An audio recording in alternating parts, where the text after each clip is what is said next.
الحمد لله وحده والصلاة والسلام على من لا نبي بعده أما بعد فأعوذ بالله من الشيطان الرجيم بسم الله الرحمن الرحيم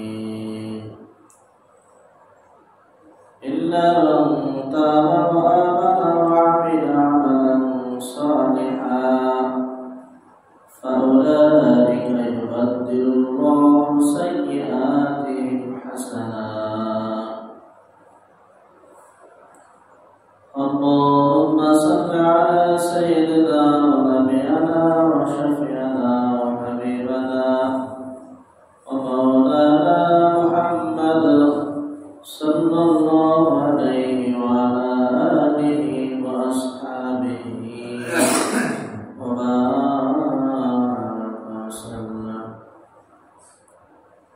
আলহামদুলিল্লাহ আল্লাহ তাবারক ওয়া তাআলার দরবারে লাখো কোটি শুকর ও সুজুদ যে রব্বে করিম আপনাকে আমাকে দুনিয়ার সমস্ত ঝামেলা থেকে ফারাগ করে শাওয়াল মাসের দ্বিতীয় জুমায় হাজির হওয়ার তৌফিক দান করেছে জন্য সেই মহান সত্তার দরবারে অন্তরের অন্তরস্থল থেকে কালিমাতুল শুকরিয়া আদায় করি বলি আলহামদুলিল্লাহ। আল্লাহ তাআলা আপনাকে আমাকে এখনো সুস্থ রাখছে বিদায় আজকে আমরা মসজিদে আসতে পারছি, কথা বলে ঠিক কিনা? আল্লাহ তাআলার ফজল ও করমের আল্লাহ তাআলা অশেষ রহমতের কারণে আল্লাহ তাআলা আপনাকে আমাকে এ পর্যন্ত হায়াতে তাইয়্যিবা দান করছে, এজন্য মালিকের দরবারে শুকরিয়া আদায় করি বলে আলহামদুলিল্লাহ। দীর্ঘ একটি মাস সিয়াম সাধনার পরে আমরা আশা করি আল্লাহ তাআলার কাছে আল্লাহ তাআলা আমাদের প্রত্যেকের রোজাগুলো যেন কবুল করে নেন, বলেন আমিন। এই মাসটা হলো শাওয়াল মাস। শাওয়াল মাসেও কিছু রোজা আছে, যেমন পূর্ববর্তী যখন এই মাহে রমজানের রোজা ফরজ না ছিল তখন কিন্তু এই আশুরা রোজা, মুহররম বলে যেটাকে আশুরা বলে, তারপর শাওয়াল মাসের রোজা, এইগুলা কিন্তু ফরজ ছিল। এগুলা কি ছিল? ফরজ ছিল।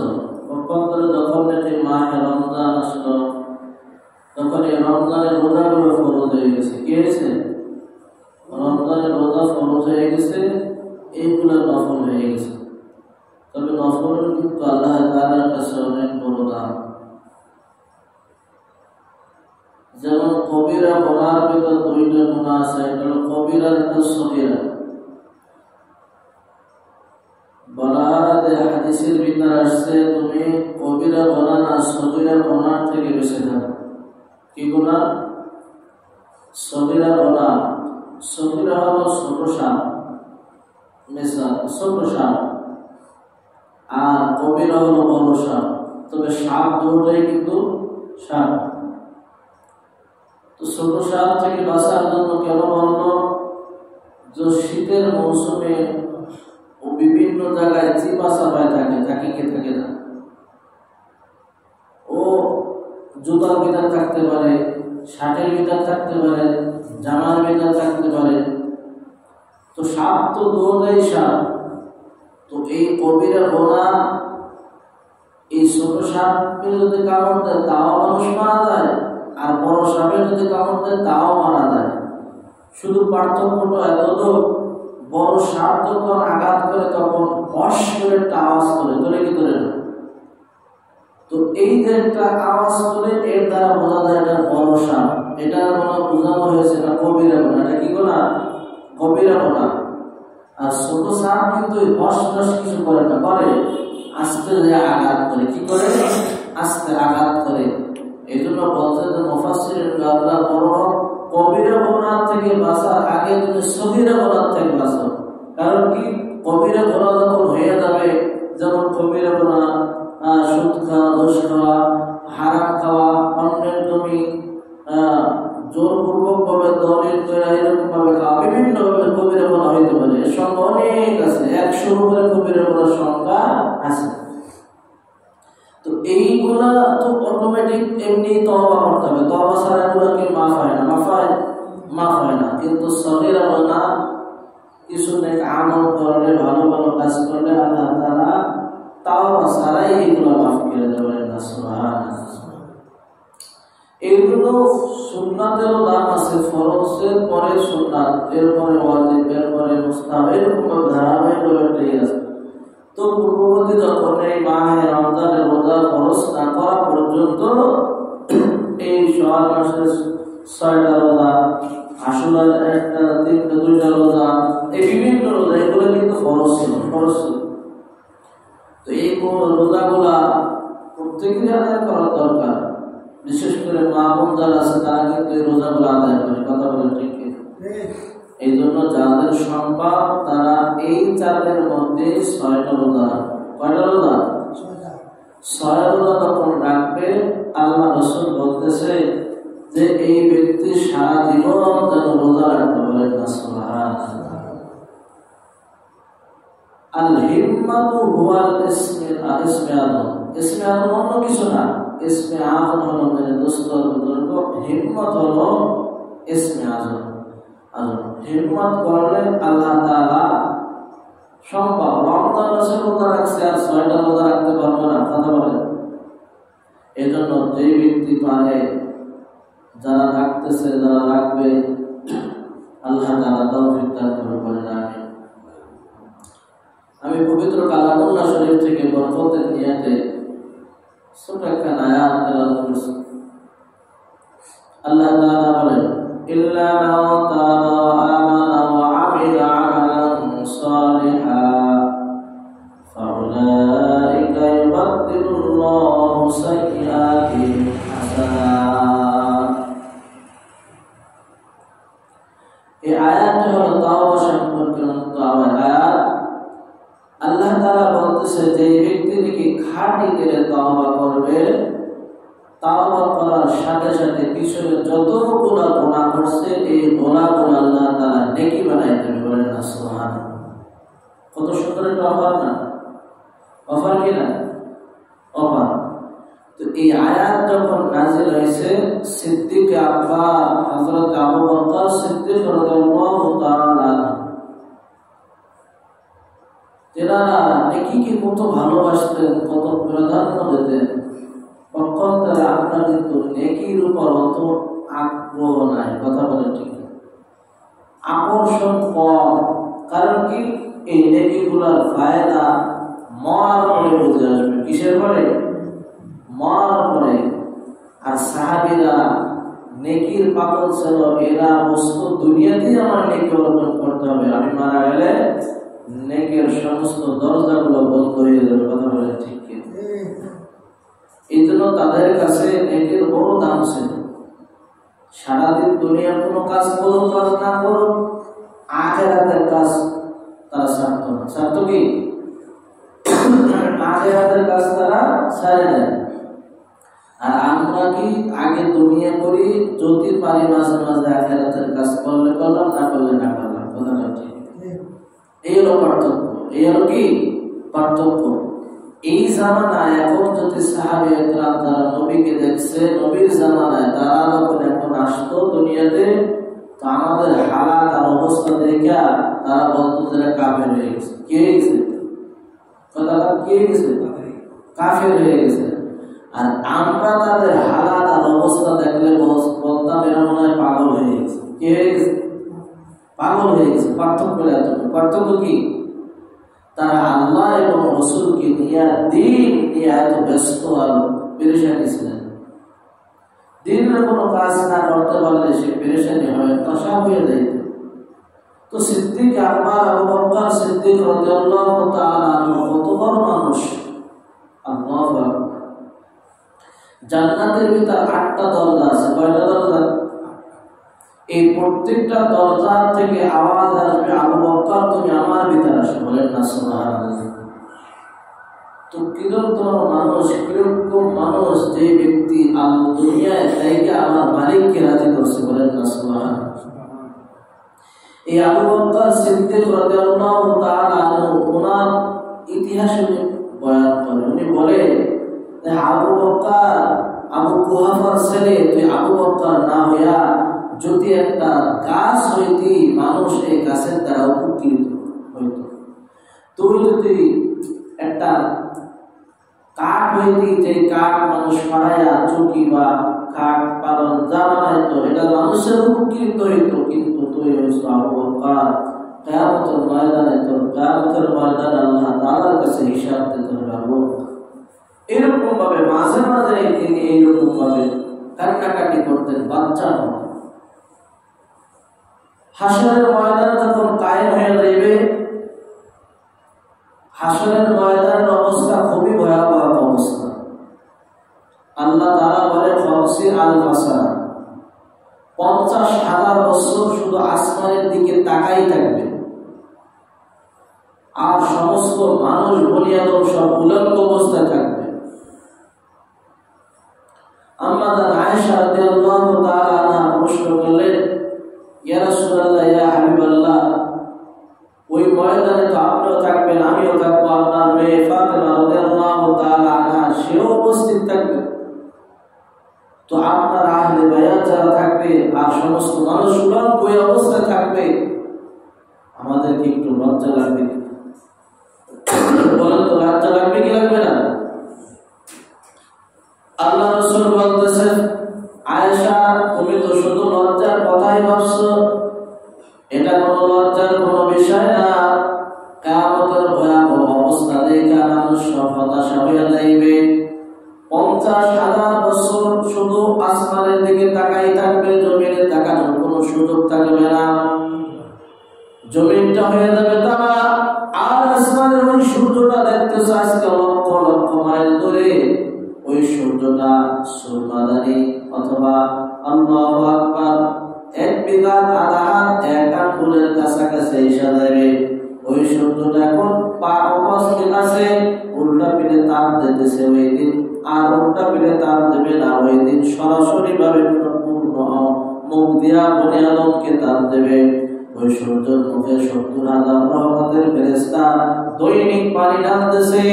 ওই দিন কোন ফেরেশতা একদিন মনের গুণে এক ফোঁটা পানি ঢালবে না। আল্লাহু আকবার। হাসরের ময়দানের অবস্থা খুবই ভয়াবহ হয়ে যাবে। আমার আল্লাহ তাআলা বিচার করবে না, সমস্ত হাসরবাসী যারা আছে সমস্ত মানুষ পাগল হয়ে বাবা তোমাদের নবী আলাইহিস সালাতু ওয়াস সালামের কাছে যায়, বলবে, আবুল বাশার, আপনি আমাদের আব্বা, আপনি তাড়াতাড়ি শাফাআত করেন। আল্লাহ তাআলার কাছে বলে, আল্লাহ যেন আজকে বিচারের কাজটা শুরু করে। আমাদের নবী আলাইহিস সালাতু ওয়াস সালাম তিনি বলবেন, আমি পারবো না আজকে শাফাআত করতে, কারণ আমি আল্লাহ তাআলার একটা হুকুম অমান্য করছি। কি করছি বলেন? আল্লাহর একটা হুকুম অমান্য করার কারণে আমি আল্লাহ তাআলার কাছে কিভাবে মুখ দেখাবো? আমি আদম পারবো না। যাও মুসা নবী আলাইহিস সালাতু ওয়াস সালামের কাছে যাও, মুসা আলাইহিস সালাতু ওয়াস সালাম ওজন পেশ করবে, আমিও পারবো না, আমি অপরাধী। এরকম ভাবে প্রত্যেকটি নবীর কাছে যাবে, এর শাফাআত আজকে কবুল হবে না। পক্ষান্তরে ঈসা নবী আলাইহিস সালাতু ওয়াস সালামের কাছে গোটা হাসরবাসীরা যাবে। এই হাসরের ময়দানের এই আযাব আমরা সহ্য করতে পারি না। পয়গম্বর তাড়াতাড়ি ব্যবস্থা করেন, বিচারের ব্যবস্থা করেন, হয়তোবা জান্নাত হয়তোবা জাহান্নামে, যে যেখানে যাওয়ার উপযুক্ত সে সেটাই যাইবে। কর্ম যেমন ফল তেমন হইবে, দুঃখের কোনো সীমা নাই। আমরা এই আযাব সহ্য করতে পারতেছি না। ঈসা নবী আলাইহিস সালাতু ওয়াস সালাম ডাক দিয়ে বলবেন, আজকে হাসরের ময়দানে একমাত্র এক ব্যক্তির শাফাআত আল্লাহ তাআলা কবুল করবে, যিনি হলেন জনাবে মুহাম্মদুর রাসূলুল্লাহ সাল্লাল্লাহু আলাইহি ওয়াসাল্লাম। ইনি শাফাআত করলে এই ব্যক্তির শাফাআত আল্লাহ কবুল করবে, বলেন না সুবহানাল্লাহ। আল্লাহ তাআলা বলবে, আহকামুল হাকিমিন, আপনি বিচারের কাজটা শুরু করেন। এই হাসরের ময়দানের এই আযাব আর উম্মতেরা সহ্য করতে পারে না, সব পাগল পারা হয়ে গেছে। কথা ঠিক কি? আল্লাহ তাআলা বলবে, আমার হাবিব এখন বিচারের কাজ শুরু করব না। আল্লাহ কেন বিচারের কাজ শুরু করবেন না? আমি আল্লাহ তাআলা মাহে রমজানের একটা মাস রোজাকে ফরজ করেছিলাম। এরা কি করছে? সে মাহে রমজানের রোজা রাখে নাই, আর দিনের বেলা ডালের বড়া খাইছে আর কয় খাইছি কিতা হয়েছে। কথা ঠিক কি? খাইছি তো কি হয়েছে? তো এই যে রোজা না রেখে দিনের বেলা ডালের বড়া খাইছে, এর তো আমি ছাড়বো না। এখন ছাড়বো? এ তো আমার হাত থেকে রেহাই পাবে না, আমি ছাড়বো না, আমি শুরু করবো না। এইরকম ভাবে আসার আগে থাকতে থাকো। আল্লাহু আকবার। আল্লাহ রাসূল সাল্লাল্লাহু আলাইহি ওয়াসাল্লাম সিজদায় বসে বলবে, আল্লাহ তাআলার প্রশংসা করবে, এমন প্রশংসা করবে যে প্রশংসার কারণে আমার আল্লাহ তাআলার দিল নরম হয়ে যাবে। আল্লাহ রাসূলের মাথা টাকে বলবে, ইয়া রাসূলুল্লাহ, ইয়া হাবিবাল্লাহ, এবার আপনি মাথা তাকান আর আপনি কাঁদবেন না। তুমি অনেক কাঁদছে, অনেক কষ্ট করছেন। কথা ঠিক কিনা? তো আল্লাহ রাসূল সাল্লাল্লাহু আলাইহি ওয়াসাল্লাম যে কথা বুঝাইতেছিলাম, সে একজনের আমলনামা দেখা আল্লাহ তাআলা আজকে বিচারের কাজ শুরু করে। বলেন না সুবহানাল্লাহ। আল্লাহ তাআলাকে ডাক দিয়ে বলতেছে, আল্লাহ রাসূল, ইয়া রাসূলুল্লাহ, আহকামুল হাকিমিন, আজকে এমন এক ব্যক্তির আমলনামা আপনার কাছে পেশ করা হবে। এই ব্যক্তির আমলনামা দেখে, এই ব্যক্তির আমলনামা দেখে আপনি বিচারের কাজটা শুরু করে দেন। আল্লাহ তাআলা বলতেছে, হাবিব বিচার শুরু করব না, আমি অনেক রাগান্বিত হয়ে গেছি, অনেক রাগ আমার আজকে, অনেক কষ্ট আমার মনের ভিতর আজকে। আল্লাহ তাআলা আপনি শুধু আমার একটা উম্মতের আমলনামা দেখেন। আল্লাহ রাসূল সাল্লাল্লাহু আলাইহি ওয়াসাল্লাম আবু বকরের আমলনামা আল্লাহ তাআলার কাছে পেশ করছে। কান্না আমলনামা আবু বকর সিদ্দিক রাদিয়াল্লাহু তাআলা আমলনামা দেখে আল্লাহ তাআলার দিল ঠান্ডা হয়ে গেছে। বলেন না সুবহানাল্লাহ। নামাজে 100, রোজা 100, যাকাতে 100, হজে 100, সব প্রত্যেকটা গোল্ডেন প্লাস পাইছে। আল্লাহ খুশি হয়ে গেছে। আল্লাহু আকবার। এই সিদ্দিক আকবর আবু বকর সিদ্দিক রাদিয়াল্লাহু তাআলা আমলনামা দেখা ওই দিন আল্লাহ তাআলা বিচারের কাজটা শুরু করবে। বলেন না সুবহানাল্লাহ।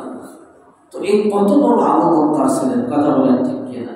কিয়ামতের ময়দানে তার আমলনামা দেখা আল্লাহ তাআলা বিচারের কার্যক্রম শুরু করে। কথা বলেন ঠিক কিনা? এই আবু বকর হযরত ওমর ফারুক রাদিয়াল্লাহু তাআলা আনহুর কাছে বলতেছে, ভাই ওমর,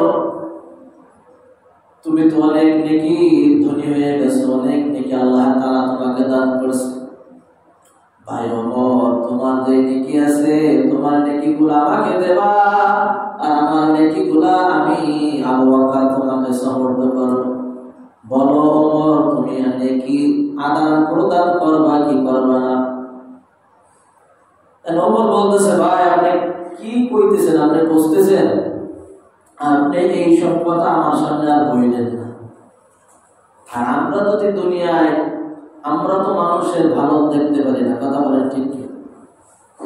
এই ব্যক্তি 5 ওয়াক্ত নামাজ পড়তেছে, দিনের মতো চলতেছে, তাই আমরা ভালো করি না। আছে না নাই? এমন লোক সমাজে কিন্তু আছে। কথা ঠিক কি? কিন্তু আবু বকর বলতেছে, ভাই তুমি আমার থেকে অনেক বেশি নেক আমল করছো। আপনি কি কইতেছেন? আমি তো কিছুই বুঝতেছি না। ভাই এই আয়াত আমার কাছে দলিল আছে, আমি তো দলিল ছাড়া কথা বলি না। ইল্লা মান তাবা ওয়া আমানা ওয়া আমিলা আমালান সালিহান ফাউলাইকা ইউবাদদিলুল্লাহু সাইয়্যাতিহিম হাসানাত।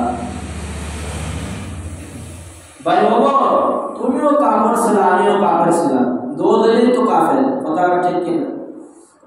শুরুতে দুজন কাফের না, দুজন কাফের, কিন্তু আমি কাফের ছিলাম। আবু বকর বলতেছে, কিন্তু আমি এত গুনাহ করিনি তুমি যত গুনাহ করছো। কথা ঠিক? তুমি গুনাহ কয় প্রকার কি কি তা তুমি আবিষ্কার করছো। আমার কাছে যখন দিনের নবী দাওয়াত নিয়ে আসছে, আমি কালে নবীর মুসলমান হয়ে গেছি। বলেন না সুবহানাল্লাহ।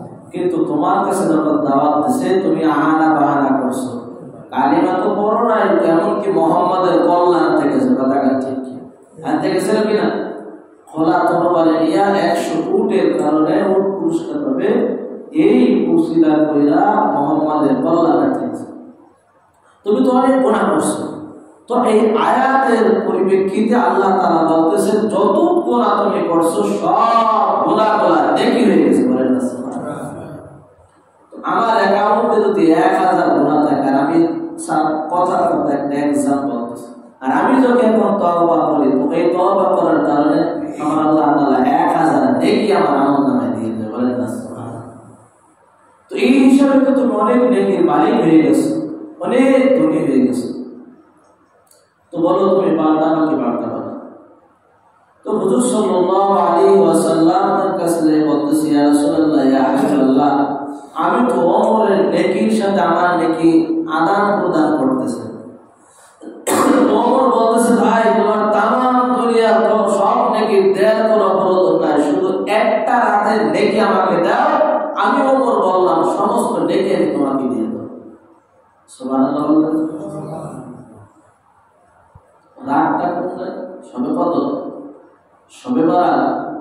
এই সব রাত না, রাত হলো ওই রাত যেই রাত থেকে আল্লাহ রাসূল সাল্লাল্লাহু আলাইহি ওয়াসাল্লামকে ঘাড়ে উঠাইয়া আপনি ওই ঘাড়ে শুয়ে গেছিলেন। বলেন না সুবহানাল্লাহ। ওই জায়গায় 3টা রাত অবস্থান করছিলেন। ওই রাতে আবার সাপে আপনাকে কাটছে। ওই রাতে যে কি হয়েছে আমি রাসূলের কাছ থেকে শুনছি, তোমার কাছ থেকে আমি শুনছি।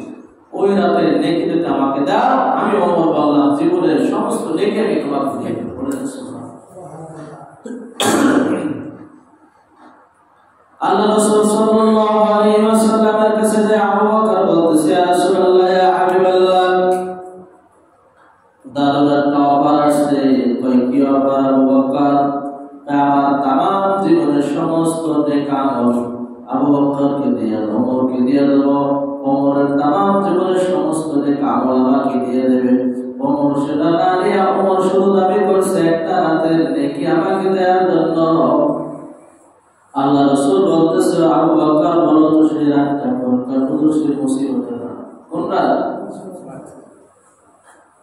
কাফেররা চতুর্দিক বেষ্টনী দেওয়া হয়েছে, সকাল হয়নি মুহাম্মদকে হত্যা করবে। কি করবে? চতুর ছেলে কাফেররা বেষ্টনী দেওয়া হয়েছে, মুহাম্মদ বের হবে তো হত্যা করবে। তো এই অবস্থায় মুহাম্মদকে বের করে সেই গায়ে সুরে যাবে কিভাবে? ওই জায়গা 3 দিন অবস্থান করবে। বড় কঠিন কিনা? কঠিন না সহজ? আর হুজুরের বিছানায় আলীকে শোয়া, যত আমানতের মাল ছিল সমস্ত আমানতের মাল আলীকে বুঝাই দেওয়া, বলল আলী অমুক অমুক আমার কাছে আমানতের মাল জমা রাখছে, তুমি এইগুলো তাদেরকে ফেরত দিতে। বলেন না সুবহানাল্লাহ। আল্লাহ রাসূল আমাদেরকে আদর্শ শিক্ষা দেওয়ার জন্য আসছে, আদর্শের মডেল হলো আমাদের রাসূল। তুমি কোন সাইড করবা, যেটা সাইডে করবা সেই সাইডে আমার রাসূলকে পাবো। রাসূলের আদর্শ আছে না নাই? তো আল্লাহ রাসূল কিভাবে বের হবে? আল্লাহ তাআলা বলতেছে, হ্যাঁ হাবিব, আপনি বের করার রাস্তা আমি বাতাই দিচ্ছি। বলেন না সুবহানাল্লাহ। আমি কাফেরদের সামনে থেকে আপনাকে নিয়ে যাব সহি সালামতে। কাফেররা টেরও পাবে না, দেখবেও না। তো এক মুষ্টি বালি নিয়ে করেন ওমা ওমাইকা ইদো ওমাইকা, এইটা কইরা আপনি ওই কাফেরদের চোখে ফিক মারেন। শুধু আপনি ফিক মারবেন, ওই কাফেরদের প্রত্যেকের চোখে পৌঁছাইয়া দেওয়ার দায়িত্ব হলো আমি আল্লাহ। মুহাম্মদ এক মুষ্টি বালু দিয়া ওই আয়াত কইরা ফিক মারছে, আর প্রত্যেকের কাফেরের চোখে আল্লাহ তাআলা পৌঁছাইছে। চোখে তো চোখ এমন একটা জিনিস, এমন একটা বস্তু, এটা পিষে গেলে দেখেন না কি অবস্থা হয়। তো বালু যখন গেছে এই চোখ তোলা শুরু হয়ে গেছে। কথা আছে, আল্লাহ রাসূল সাল্লাল্লাহু আলাইহি সাল্লাম সোজা কাফেরদের ভিতর থেকে চলে গেছে, কোনো কাফের দেখতে পারে না। বলেন না সুবহানাল্লাহ। আবু বকর সিদ্দিক রাদিয়াল্লাহু তাআলা আনহু ডাক দিয়ে বলতেছে, আবু বকর, কয়টা ডাক দিছে? একটা। আবু বকর লাব্বাইক সাদাইক ইয়া রাসূলুল্লাহ। কি ব্যাপার আবু বকর, ঘুমাও না? ইয়া রাসূলুল্লাহ, ওই তো হিজরতের কথা বলছিলেন 6 মাস আগে, আজকের থেকে আমি আর ওই 6 মাস থেকে আজ পর্যন্ত আমি বিছানায় বেঁধে নাই। যাও আবু বকর স্ত্রীর কাছ থেকে অনুমতি নিয়ে আসো।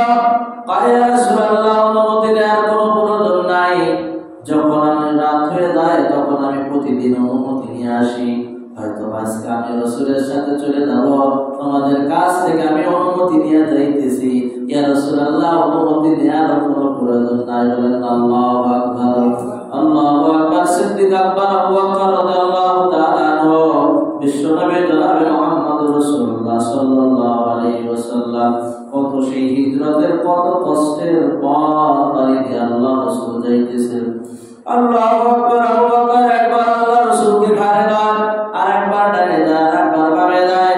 কারণ আল্লাহ রাসূল সাল্লাল্লাহু আলাইহি ওয়াসাল্লামের পায়ের ছাপা পর্যন্ত কাবের বাচ্চারা বুঝতে পারত যে এখান থেকে মুহাম্মদ সাল্লাল্লাহু আলাইহি ওয়াসাল্লাম গেছে। আল্লাহ রাসূল সাল্লাল্লাহু আলাইহি ওয়াসাল্লামকে কিছু সময় ঘাড়ে নিয়ে আবু বকর সামনে যায়, আবার আল্লাহ রাসূলকে ওই জায়গায় রাখা পিছনে চলে আসে। আবু বকরের ওই পায়ের সেই ছাপগুলা বালুর ভিতর লেগে গেছে, ওইটা ফিটা দিয়ে দেখার জন্য আসে। একবার ডানে দেয়, একবার বামে দেয়।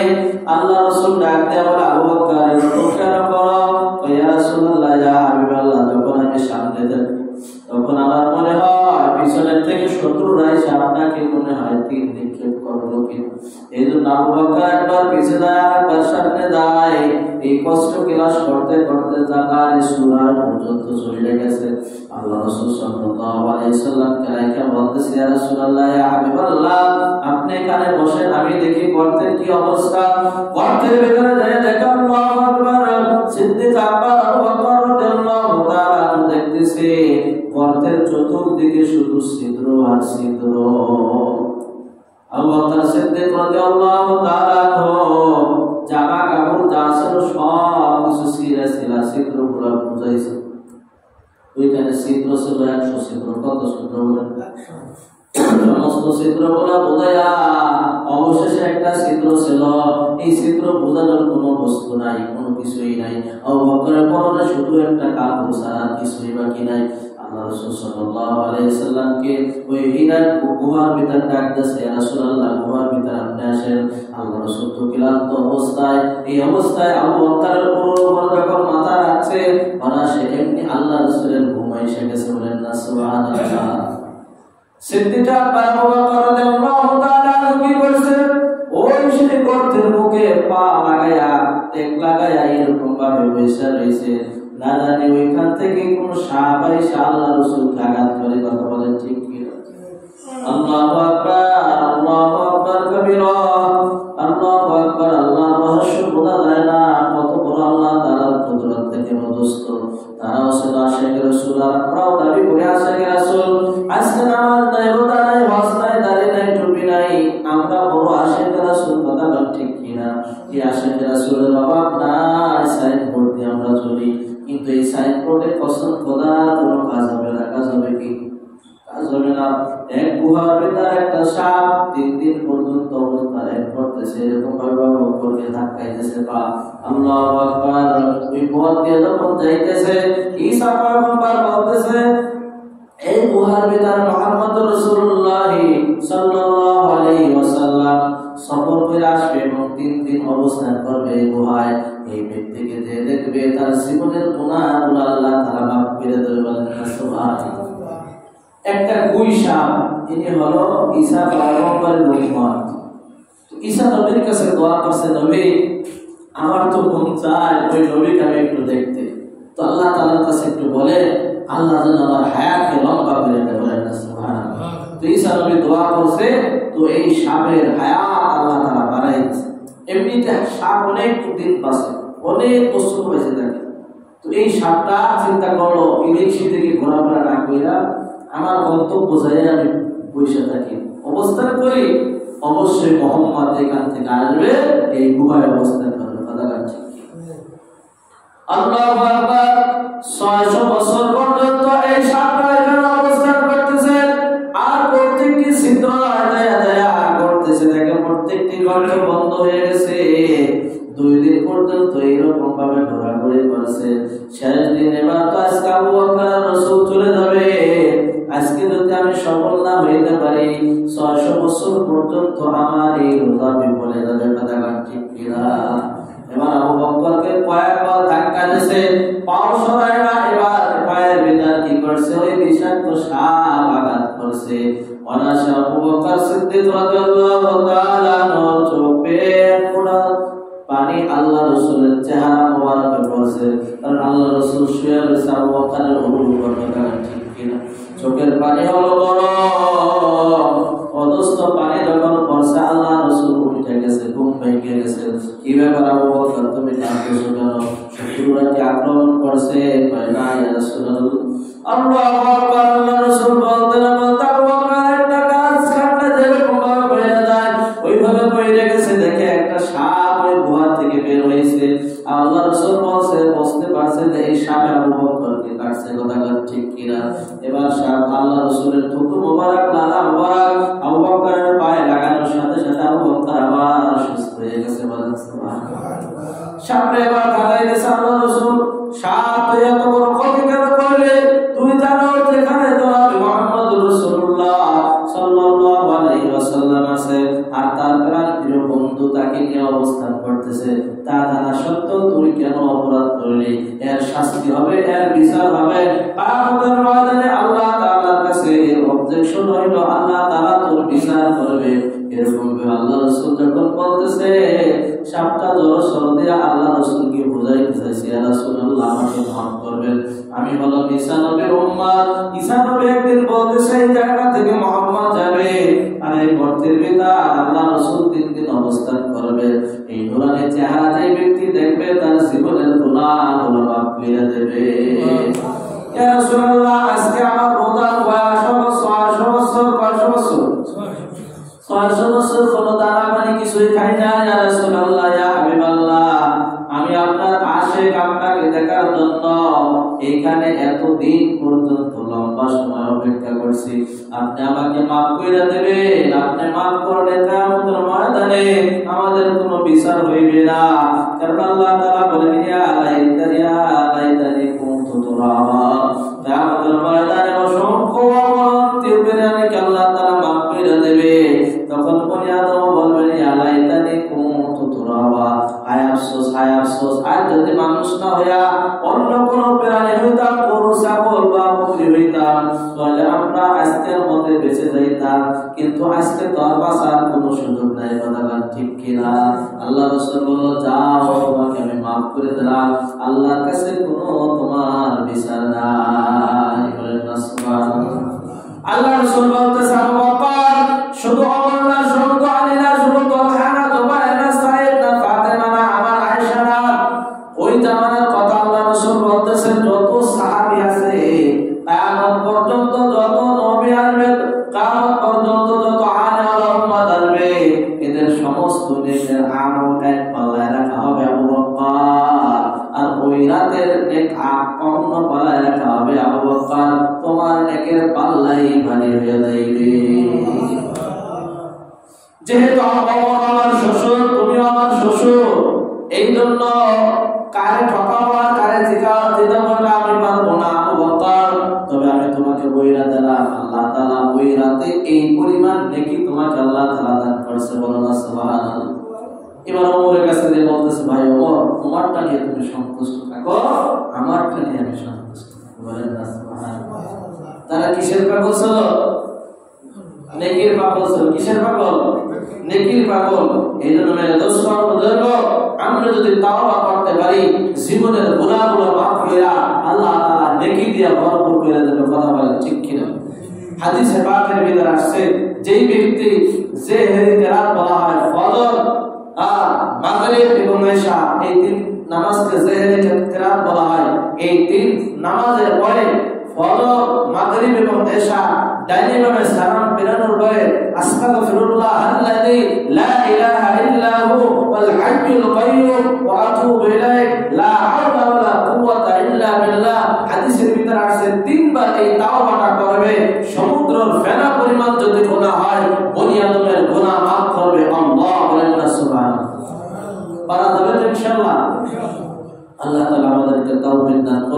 মৃত্যুর আগ পর্যন্ত তওবার উপর থাকার তৌফিক দান করুন। সুবহানাল্লাহি ওয়া বিহামদিহি, সুবহানাকাল্লাহুম্মা ওয়া বিহামদিকা, আশহাদু আল্লা ইলাহা